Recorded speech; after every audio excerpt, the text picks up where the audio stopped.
346 दर्शकगण, श्रोतागण, भाई और बहनों, मातृशक्ति को नमन। चैनल 24+ न्यूज के खास विशेष मनमोहक, एक अच्छा इंसान बनाने वाला, इंसानियत के गुण भरने वाला, मानवतावादी और व्यक्तित्व विकास करने वाला और बहुआयामी कार्यक्रम पुनरुत्थान में आपका हार्दिक स्वागत है, अभिनंदन है, सत्कार है। पुनरुत्थान का अर्थ होता है पुनर्जागरण, अवनति से उन्नति की ओर जाना और नीचे गिर करके ऊपर की ओर उठना, व्यक्तित्व विकास करना, अपनी उन्नति करना। पुनरुत्थान कार्यक्रम में हम प्रतिदिन नए नए विषयों के साथ में प्रवेश होते हैं। हर विषय सागर की तरह गहरा होता है और पर्वत की तरह ऊंचा होता है, यानी उसका सांगोपांग विवेचन किया जाता है, मल्टी डायरेक्शनल शोध परख विवेचन किया जाता है। उसी क्रम में आज का नया विषय साधना से जुड़ा हुआ है। उस साधना के कुछ क्रम के बारे में हम आपको बताएंगे। तो आज का विषय है समत्व की साधना।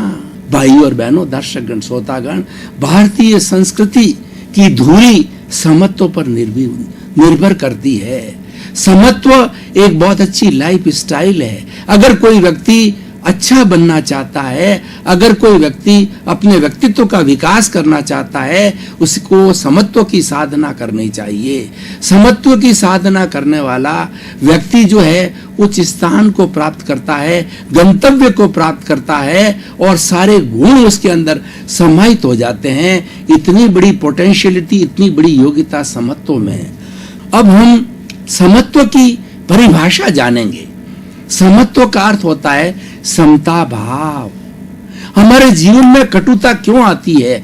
असमता भाव से आती है, विभाव से आती है। जब हम स्वभाव में रहते हैं तो हम समत्व में रहते हैं, जब हम विभाव में जाते हैं तो हम असमत्व में चले जाते हैं। विभाव क्या है? विभाव का अर्थ होता है कि हमारे क्रोध, अहंकार, माया, लोभ, ईर्ष्या, जलन, मत्सर, घृणा, ये जितने भी अवगुण हैं ये हमारे दोष है और ये अवगुण है, ये विभाव है। और स्वभाव क्या है? समत्व, समभाव में रहना। समभाव का अर्थ होता है प्रतिकूलता, अनुकूलता, लाभ, हानि, प्रतिष्ठा, अप्रतिष्ठा, नुकसान और व्यय होना। हर परिस्थिति के अंदर एक समान रहना, बैलेंस्ड रखना, इक्विलिब्रियम रखना, इक्वानिमिटी रखवाना, ये सारा समत्व की साधना है। समभाव में रहना। हमारे यहाँ पर भारतीय संस्कृति में दो शब्द आते हैं। गीता के अंदर स्थित प्रज्ञ की व्याख्या की गई है। स्थित प्रज्ञ वह व्यक्ति होता है जो समत्व की साधना करता है और हर परिस्थिति के अंदर वो सम रहता है।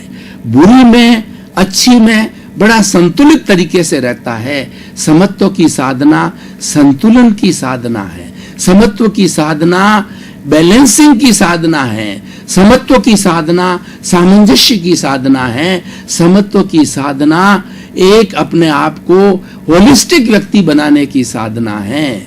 और उसके बाद के अंदर जो कहा गया दूसरा जो है वो है प्रज्ञा चक्षु। हमारा सारा काम बुद्धि से चलता है। हम शरीर से चलें तो शरीर के बाद के अंदर इंद्रियां आती है, इंद्रियों के बाद मन होता है, मन के बाद में चित्त होता है, चित्त के बाद में बुद्धि होती है और बुद्धि के बाद के अंदर इसके ऊपर जो बात आती है वो प्रज्ञा कहलाती है। बुद्धि हमें भटका सकती है, बुद्धि राग द्वेष में चली जाती है, बुद्धि पक्ष कर लेती है, विपक्ष कर लेती है और किसी तरह की प्रतिक्रिया कर लेती है। लेकिन जो हमारी प्रज्ञा है वह प्रज्ञा हमारी आत्मा की प्रतिनिधि है, वह मोक्ष की रिप्रेजेंटेटिव है। प्रज्ञा हमेशा अच्छा कार्य करती है और प्रज्ञा हमेशा समत्व में रखती है। जहां कहीं भी असंतुलन होता है तो प्रज्ञा उसको संतुलन बिठा देती है। मैं उदाहरण के तौर पर भाई और बहनों, दर्शकगण, श्रोतागण बताना चाहता हूं। मान लीजिए हम चल रहे हैं, चलते चलते हमारा शरीर जो है थोड़ा डिस्टर्ब होता जाता है। डिस्टर्ब क्यों होता है कि वैज्ञानिक भाषा में बात करें, सेंटर ऑफ ग्रेविटी हमारी कोई भी चीज टिकी हुई क्यों है कि उसकी सेंटर ऑफ ग्रेविटी बिल्कुल बैलेंस्ड है, बिल्कुल समत्व में है, और सेंटर ऑफ ग्रेविटी थोड़ी सी खिसकी तो वहां पर वह व्यक्ति गिर सकता है, वह पहाड़ गिर सकता है, वह मकान गिर सकता है, वह पेड़ गिर सकता है। तो हम थोड़ा सा अनबैलेंस हो गए। तो हम जब अनबैलेंस होता है तो हमने अपने शरीर के दूसरे पक्ष से कोशिश करके और उसको बैलेंस किया, या किसी का सहारा लिया, वो सहारा लेकर के हम बैलेंस्ड हो गए। ये बैलेंस होना समत्व की साधना है। और मैं प्रज्ञा चक्षु की बात कर रहा था कि प्रज्ञा चक्षु वह होता है, बुद्धि कभी भटका देती है, बुद्धि कभी विभाव में चली जाती है, बुद्धि कभी राग द्वेष के अंदर चली जाती है, बुद्धि कभी मोह में जाती है, तो प्रज्ञा हमारी उपस्थित होकर के और वह रियलिटी को बताती है कि रियलिटी के अंदर आप एक अच्छे इंसान हो और आपको समता भाव में रहना चाहिए, अपना बैलेंस नहीं खोना चाहिए। हम बोलचाल की भाषा में कहें तो हमें अपना होश नहीं खोना चाहिए, हमें सामंजस्य के अंदर रहना चाहिए। भाई और बहनों, दर्शकगण, श्रोतागण, इतना सुंदर विषय है। इस सुंदर विषय के ऊपर जितने भी जो हम विवेचना करें वो कम है।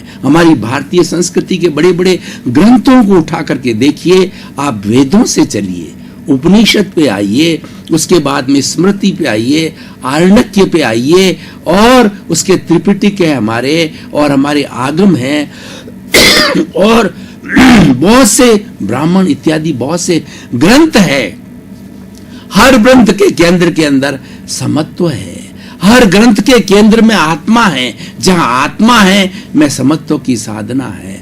और हमारी सिद्धि को प्राप्त करने के लिए, मुक्ति को प्राप्त करने के लिए, सिद्ध बुद्ध होने के लिए एक ही रास्ता है, समत्व की साधना करना। देखिए, क्रोध, अहंकार, माया, लोभ, ये कषाय कहलाते हैं। कषाय को किससे जीता जाता है? कषाय को समता भाव से जीता जाता है। मैं समत्व की साधना का आपको उदाहरण देना चाहता हूं। भगवान महावीर ने 30 वर्ष की उम्र के अंदर दीक्षा ग्रहण की। भगवान महावीर वैशाली के राजकुमार थे, लेकिन उनकी नियति के अंदर अरिहंत बनना था। उन्होंने अरिहंत गोत्र का अर्जन किया था, उन्होंने पुण्य का बंध किया था। तो उन्होंने जब 30 वर्ष की उम्र के अंदर दीक्षा ली, तो दीक्षा लेते ही उन्होंने समत्व की साधना प्रथम क्षण से प्रारंभ कर दी। वह समत्व की साधना क्या थी कि उन्होंने घोषित कर दिया कि मेरे इस पौद्गलिक शरीर को नरक गति, तिर्यंच गति, मनुष्य गति, देव गति, कोई भी तरह का प्राणी कोई नुकसान करे, कोई छेदे, कोई भेदे, इसको प्रताड़ना दे, इसको छेड़े, तो मैं समता भाव में रहूंगा, मैं प्रतिक्रिया नहीं करूंगा। प्रतिक्रिया विरति समत्व की साधना है। कोई व्यक्ति हमें कितनी गाली दे, कोई व्यक्ति हमारे साथ बुरा व्यवहार करे, लेकिन हमारे में उफान नहीं आना चाहिए, हमारे में क्रोध नहीं आना चाहिए, हमारे में किसी तरह के प्रति उसके प्रति बुरी भावना नहीं आनी चाहिए। तो भगवान महावीर ने 12.5 वर्ष तक जो है समत्व की साधना की, और उस समत्व की साधना में उनको पर घोर घोर विपत्तियां आई। उनको एक रात के अंदर संगम देवता ने 20 मरणांतिक कष्ट दिए।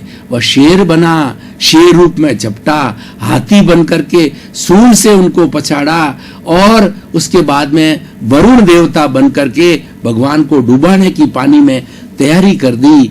और कई कई तरह के उसने भगवान महावीर को जो है कष्ट दिए, पर भगवान महावीर अडोल रहे।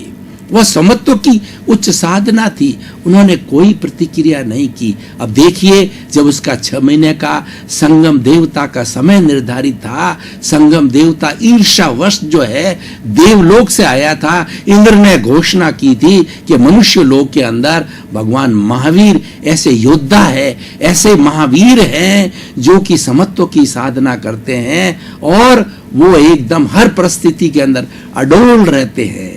तो ईर्ष्यावश आया और 6 महीने का समय मांग गया इंद्र से। 6 महीने पूरे हुए तो उन्होंने भगवान महावीर को बोला कि मैंने आपको इतने कष्ट दिए, आप अडोल रहे और आप बिल्कुल मौन रहे, मैं आपको कैसा लगा। देखिए, भगवान महावीर ने क्या उत्तर दिया कि अगर कोई व्यक्ति शाम का समय है और किसी व्यापारी के खराब होने वाला सामान है, वो सामान रात के अंदर खराब हो जाता है और शाम होते होते उसका बचा हुआ माल जो है कोई भी व्यक्ति जो है रुपए से ₹1.25 में ले जाता है, उसको कितनी खुशी होती है। तो हे संगम देवता, तुम मेरे हितैषी हो, तुमने मेरे इतने बड़े बड़े कर्म जो मैंने अर्जित किए हैं और समता भाव रख करके मैंने उन कर्मों का विसर्जन किया, उन कर्मों की निर्जरा की, तो तुम मेरे बहुत बड़े हितैषी हो। तुम मेरे एक अच्छे व्यक्ति की तरह, उस व्यक्ति की तरह हो जो कि एक व्यक्ति का सामान खरीद करके उसको लाभ पहुंचाता, उसी तरह से तुमने मुझे बहुत लाभ पहुंचाया। तुम मेरे उपकारी हो। वह नतमस्तक हुआ, भगवान के चरणों में पड़ा और अपने पापों का प्रायश्चित करने लगा। तो भाइयों और बहनों, समत्व की साधना से क्या प्राप्त होता है? समत्व की प्राप्त साधना से निर्जरा प्राप्त होती है। हम जन्म जन्मांतर के अंदर कई तरह के दोष इकट्ठे करते हैं, कहीं पर हम राग करते हैं, कहीं पर हम द्वेष करते हैं, कहीं प्रतिकूलता में आते हैं, कहीं अनुकूलता में आते हैं, कहीं मोह में आते हैं, कहीं स्नेह में आते हैं, कहीं पक्ष में आते हैं, कहीं किसी के प्रति प्रतिक्रिया करते हैं, किसी के प्रति ओपिनियन देते हैं, किसी के प्रति भाव बिगाड़ते हैं। तो इस तरीके से 18 तरह के हम पापों का अर्जन करते हैं। वो कौन कौन से हैं? प्रणति पाप, मर्सावाद, दत्ता दान, मैथुन, परिग्रह, क्रोध, मान, माया, लोभ, राग, द्वेष, कलह, अभ्याख्यान, पैशोन्य, पर परिवाद, रति अर्थी, माया, मर्षा, मिथ्यादर्श, शल्य पाप। इनकी व्याख्या करने का समय नहीं है। इन दोषों को, इन सब बातों से हम विभाव में जाने से, हम असमत्व में जाने से इनको हम अर्जन करते हैं दोषों को। तो समत्व की साधना इन दोषों की धुलाई का क्रम है, इन दोषों को धोने का जो क्रम है वो समत्व की साधना है। और व्यक्ति जब समता भाव में रहता है तो उसके बहुत बड़े कर्मों का जो है विसर्जन होता है, निर्जरा होती है और आत्मा की शुद्धि होती है। जो बद्ध आत्मा है, अशुद्ध अवस्था में है, उसी कारण हमें सारे कष्ट मिलते हैं, उसी कारण हमें दुख मिलते हैं, उसी कारण ये शरीर मिलता है, उसी कारण ये संसार मिलता है, उसी कारण हमें परिभ्रमण करना पड़ता है 84 लाख जीवा योनि में, और दुख को हम भुगतते हैं। वो दुख का भुगतना कारण ये है कि हम दोषों का अर्जन करते हैं। उन दोषों के शुद्धि करने की जो प्रक्रिया है, मेथोडोलॉजी है, इलाज है, वो समत्व की साधना। तो आइए भाई और बहनों, दर्शकगण, श्रोतागण, जैसा हमारी परंपरा है कि पुनरुत्थान कार्यक्रम के अंदर हम जिस विषय पर चर्चा करते हैं उस विषय को आज के प्रसंग के साथ जोड़ते हैं। वो कितना प्रासंगिक है, कितना रिलीवेंट है, उसकी कितनी सामाजिक उपयोगिता, और वो समाज को क्या दे सकता है, मानव को ये टॉपिक किस तरीके से भला कर सकता है। तो मैं आपको बताना चाहता हूं, अगर व्यक्ति जीवन के अंदर केवल एक समत्व की साधना का संकल्प कर ले तो वो मनुष्य से भगवान बन सकता है, मनुष्य से देवता बन सकता है, और वो समय दूर नहीं कि वो सिद्ध बुद्ध मुक्त होकर के और अपने अंतिम गंतव्य को प्राप्त कर सकता है। तो देखिए, आज 7 अरब की जनसंख्या विश्व में मानी जाती है।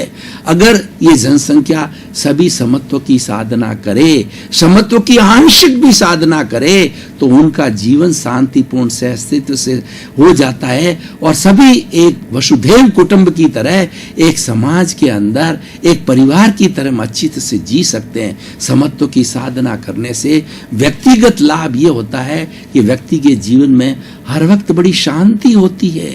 उसको कोई बीपी, शुगर, कोई उलझन, कोई टेंशन, स्ट्रेस, स्ट्रेन जो कि आज के युग के अंदर चल रही है, ये आज के युग की बीमारियां क्यों हैं? इसका कारण है कि हम समत्व की साधना नहीं करते, हम सामंजस्य की साधना नहीं करते, संतुलन की साधना नहीं करते, इक्विलिब्रियम, इक्विनिमिटी नहीं रखते हैं। इसी कारण से होता है। अगर हम इस सूत्र को पकड़ लें और हर वक्त समत्व की साधना में हमारा हर कार्यकलाप मन वचन काया से किया जाने वाला अगर समत्व में होता है, राग द्वेष मुक्त होता है, तो हम एक अच्छा जीवन जी सकते हैं। हमारा किसी से टकराव नहीं होगा, सबके साथ में प्रेम होगा। जब व्यक्ति बदलेगा, व्यक्ति जब अच्छा बनेगा और व्यक्ति के अंदर प्रेम की भावना आ जाएगी तो निश्चित ही उसके चारों तरफ रहने वाले जितने व्यक्ति उसके परिवार में रह रहे हैं वो लोग भी वो साधना को करेंगे और वो उसको एक आदर्श मान करके, उसको एक अनुकरणीय मान करके उसके अनुरूप कार्य करेंगे तो उनके जीवन में भी बदलाव आएगा। भाई और बहनों, दर्शकगण, श्रोतागण, आपने देखा होगा कि हमारी भारतीय संस्कृति में संतों को बहुत ऊंचा स्थान दिया जाता है, क्योंकि संत जब दीक्षा लेता है तो वो समत्व की साधना का संकल्प लेता है कि मैं मेरे जीवन के अंदर 24 ही घंटे राग द्वेष मुक्ति की साधना करूंगा, जो भी कार्यकलाप करूंगा उससे राग द्वेष की मुक्ति हो वैसा मैं कार्य करूंगा। तो समत्व की साधना करने के कारण वह पूजनीय बनता है, वह अनुकरणीय बनता है और वह समाज के सामने एक आदर्श होता है।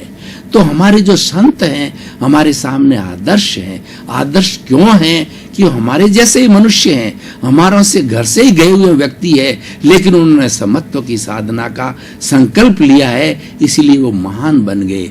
तो भाई और बहनों, दर्शकगण, श्रोतागण, हम व्यक्ति से समष्टि की ओर चलें। व्यक्ति समत्व की साधना करे और समष्टि यानी हमारा समाज समत्व की साधना करे तो समाज में किसी तरह का टकराव नहीं होगा। हमारी जो आजकल जाति भेद, अलग अलग धर्मों को लेकर के भाषा, लिंग, साम्राज्य और जो है सीमा को लेकर के झंझट हो रहे हैं, वो अगर समत्व की साधना से जो उसको आसानी से हल किया जा सकता है। समत्व की साधना न्याय लाती है, ये एक न्याय प्रियता का सिद्धांत है। अगर समत्व की साधना करने वाले सब जगह एक जगह बैठ करके बात करेंगे, अगर वो सर्वधर्म समभाव के लोग अगर समत्व को भी केंद्र में रख करके बात करेंगे तो किसी भी धर्म में टकराव नहीं हो सकता है, क्योंकि हर धर्म समता भाव में रहने की बात बताता है। मुक्ति का रास्ता समता भाव है, मुक्ति का रास्ता समता है, मुक्ति का रास्ता संभाव है, यही हर धर्म बताता है। और जिस धर्म के अंदर संभाव मुक्ति का मार्ग नहीं बताया गया है, संभाव को केंद्र में नहीं रखा गया है, वो धर्म नहीं अधर्म है। जिस धर्म में समता भाव नहीं है वो अधर्म है, वो हिंसा करने वाला जो है वो धर्म है। इसलिए भाई और बहनों, दर्शकगण, श्रोतागण, समत्व की साधना बहुत ऊंची साधना है और सरल साधना है। अब प्रश्न ये उठता है, आप कहेंगे कि आपने आइडियोलॉजी, आपने सिद्धांत तो बहुत ऊंचा बता दिया, लेकिन व्यक्ति प्रैक्टिकल जीवन में कैसे करे? तो मैं कुछ छोटे छोटे प्रयोग आपको बताना चाहता हूं। सबसे पहला प्रयोग आसान, एकदम सरल है कि हमारा जो श्वास है वो अंतिम समय तक रहता है। जब तक श्वासा तब तक आशा, और जब श्वास चला जाता है तो राम नाम सत होता है। ये श्वास अपनी गति से जाता है और अपनी गति से आता है। इस श्वास को अगर हम केंद्र में लेवें, श्वास की शिथिलता करें, श्वास को हम जो लंबा करें तो क्या होगा? हमारे में समत्व की साधना आएगी। नॉर्मल व्यक्ति एक घड़ी लेकर के आप बैठ जाइए, 1 मिनट के अंदर श्वास का क्या कहा जाता है? एक्सहेल और इनहेल को श्वास कहा जाता है, यानी श्वास का लेना और श्वास का छोड़ना एक स्ट्रोक कहलाता है। तो 16 बार व्यक्ति, नॉर्मल व्यक्ति जो टेंशन फ्री रहता है, स्ट्रेस स्ट्रेन फ्री रहता है और बिल्कुल आनंद की स्थिति में रहता है, तब वो 16 सांस लेता है। अब हमें समत्व की साधना करनी है तो हम थोड़ा सा अभ्यास करें कि हमारे श्वास को जरा सा लंबा करें, जोर नहीं डाले। श्वास जब लिया जाए तो पेट फूलना चाहिए और श्वास जब छोड़ा जाए तो पेट सिकुड़ना चाहिए, ये उसकी प्रक्रिया है। तो हम श्वास को थोड़ा लंबा करेंगे, लंबा श्वास, शिथिल श्वास, समतल श्वास। तो लंबा होते होते होते होते हमारे अभ्यास हो जाता है और अभ्यास करते करते ये हमारी जो संख्या 16 है श्वास लेने की 1 मिनट के अंदर, ये घट करके 16 से 15, 14, 12, 10 और 8 तक की जो हमारी समत्व की साधना, जो हमारी सांस को लंबा करने की साधना अभ्यास बढ़ता जाएगा, तब तक हमारे ये जो है वो जो श्वास की संख्या घटती जाएगी और जो श्वास की संख्या घटेगी हमारे में समता भाव आएगा। जो 1 मिनट में 10 सांस लेता है, 8 सांस लेता है, उस व्यक्ति को कभी गुस्सा आ ही नहीं सकता। वो प्रयास करे तो भी गुस्सा नहीं ला सकता, उसको अहंकार नहीं आ सकता, उसको लोभ नहीं आ सकता, उसको छल कपट नहीं आ सकता, क्योंकि समत्व की साधना है, वो संतुलन लाती है, वो दोनों में एक सा हो जाता है। व्यक्ति जो है वो समता भाव के अंदर आ जाता है, क्षमा मूर्ति बन जाता है। इसलिए उसको विभाव की स्थिति और जितने हमारे दोष है, जितने हमारी बुराइयां हैं, जितने हमारे अवगुण हैं, वो अवगुण व्यक्ति जो है श्वास का नियंत्रण कर से अवगुणों की दिशा में जा ही नहीं सकता। इतनी श्वास की जो है ये बहुत बड़ी ताकत है और ये बहुत बड़ा उपक्रम है, इसको हमें करना चाहिए। दूसरा प्रयोग ध्यान करना चाहिए। हमारा श्वास शिथिल है और हमें कायोत्सर्ग किया गया है। कायोत्सर्ग भी बहुत उपयोगी है। कायोत्सर्ग का अर्थ होता है काया का उत्सर्ग करना, यानी शरीर में रहते हुए शरीर का भान नहीं होना, भेद विज्ञान होना और वीतराग विज्ञान कहा जाता है। इसको विदेह की साधना कहा जाता है कि हम रह तो शरीर में हैं लेकिन शरीर का भान नहीं। ये कब होता है? कायोत्सर्ग से होता है। कायोत्सर्ग के अंदर हमारे शरीर के है सारे अवयव के अंदर शिथिलता आ जाती है। हमारे अवयव के अंदर जो है टेंशन खत्म हो जाता है, कोमलता आ जाती है और वो शिथिल हो जाते हैं। जब शरीर शिथिल हो जाता है, कायोत्सर्ग हो जाता है, तो उसके साथ साथ में हमारी समत्व की साधना आ जाती है। क्योंकि हमें क्रोध में जाने के लिए, अहंकार में जाने के लिए, किसी भी विभाव के अंदर, किसी भी बुराई के अंदर, किसी भी अवगुण में जाने के लिए हमें जो हमारे मसल्स को टाइट करना पड़ता है, लेकिन कायोत्सर्ग उस मसल्स को जो है लूज कर देता है, शिथिल कर देता है, शवासन की स्थिति ले आता है। तो उस ये कायोत्सर्ग बहुत बड़ा उपयोगी है समत्व की साधना में। समत्व की साधना का तीसरा प्रयोग है मेडिटेशन करना चाहिए। अब हमारा शरीर है उसमें पहले कायोत्सर्ग पूरा इसका एक जो है 45 मिनट का प्रयोग है, लेकिन इतना समय हमारे पास शेष नहीं है, प्रयोग नहीं कराया जा सकता। उसको परिभाषित ही किया जा रहा है, उसकी विवेचना की जा रही है कि उसके मेडिटेशन के अंदर कायोत्सर्ग के बाद में, श्वास को शिथिल करने के बाद में, हम हमारा जो ये दर्शन केंद्र दोनों भ्रुकुटियों के बीच में आंख बंद करके और मुद्रा जो हमारी ध्यान की मुद्रा हो और शरीर की जो हमारी रीढ़ की हड्डी सीधी हो, इस स्थिति में बैठ करके और हमारे इस जो दर्शन केंद्र के ऊपर आज्ञा केंद्र के ऊपर जो है हम अगर किसी हमारे परमात्मा का, ईश्वर का, किसी ऑब्जेक्ट का ध्यान करें तो सारी हमारी जो ऊर्जा है एक जगह केंद्रित हो जाती है। और एक जगह जब केंद्रित हो जाती है तो हमारे भीतर जो है वो आनंद का संचार होता है, स्फूर्ति का संचार होता है, विटालिटी बढ़ती है, प्राण शक्ति बढ़ती है और हम समत्व की साधना की ओर अग्रसर होते हैं। हमारे जितने बड़े बड़े ऋषि मुनि हुए हैं जिन्होंने मुक्ति को प्राप्त किया है, उन्होंने कुंडलिनी जागरण किया है। कुंडलिनी जागरण समत्व की साधना का एक बहुत बड़ा प्रयोग है और ये प्रयोग किया जा सकता है, लेकिन अब समय नहीं है। कुंडलिनी जागरण के अंदर हमारी रीढ़ की हड्डी का सबसे निचला भाग होता है। दर्शकगण, श्रोतागण, भाई और बहनों, आपका बहुत बहुत धन्यवाद। आप प्रतिदिन पुनरुत्थान कार्यक्रम को बड़े चाव से देख रहे हो, इसलिए पुनरुत्थान कार्यक्रम आज टॉक ऑफ द टाउन बन गया है। पुनरुत्थान कार्यक्रम को चैनल 24 प्रतिदिन नए नए विषयों के साथ में लंबे समय से दिखा रहा है। उससे लोगों का माइंड सेट बदल रहा है, लोगों में जागरूकता आ रही है, लोगों का हृदय परिवर्तन हो रहा है और लोगों के अंदर चेंज आ रहा है। यही पुनरुत्थान कार्यक्रम का उद्देश्य है। सर्वे भवन्तु सुखिनः, सर्वे भवन्तु निरामया। उसी क्रम में आपका जीवन आनंदमय हो, मंगलमय हो, सुखमय हो, धर्ममय हो। आप शतायु हो करके परोपकार करें, खूब समाज की सेवा करके इस जीवन का आनंद उठावें। आपके प्रति मंगल भावना।